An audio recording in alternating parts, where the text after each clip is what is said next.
ततः निश्चक्राम महत्तेजो ब्रह्मणः शङ्करस्य च अन्येषाञ्चैव देवानां सक्रादीनां शरीरतः निर्गतं सुमहत्तेज तच्चैकं समगच्छत अतीव तेजसः कूटं ज्वलन्तमिव पर्वतं दद्रीषुस्तेषुरास्तत्र ज्वालाव्याप्तदिगन्तरम् अतुलं तत्र तत्तेजः सर्वदेव शरीरजम् एकस्थं तदपुन्नारी व्याप्तलोकत्रयं तृषा।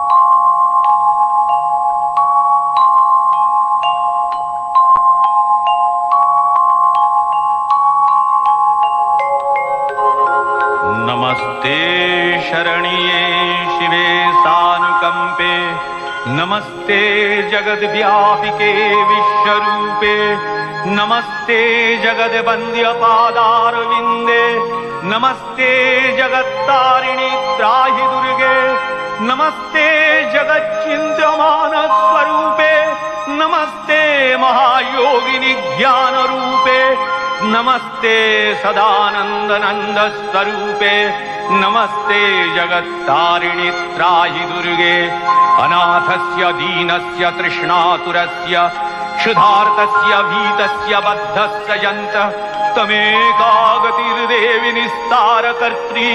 नमस्ते जगत्तारिणि त्राहि दुर्गे।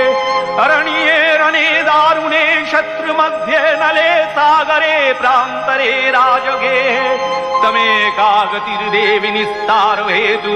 नमस्ते जगत्तारिणि त्राहि दुर्गे। अपारे महादुस्तरे तियन्तघोरे विपत्सागरे मज्जतां देवभाजां तमेकागतिर्देवि निस्तारनौका। नमस्ते जगत्तारिणि त्राहि दुर्गे। नमश्चण्डिके चण्डदोर्दण्डलीला समुत्खण्डिता खण्डला शेषवीते तमेकागतिर्विघ्न सन्दोहहन्त्री। नमस्ते जगत्तारिणि त्राहि दुर्गे। तमेकाजिताराधिता सत्यवादी नमे आजिता क्रोधना क्रोधनिष्ठा इडा पिङ्गलात्तं सुषुम्नाशनाडी। नमस्ते जगत्तारिणि त्राहि दुर्गे।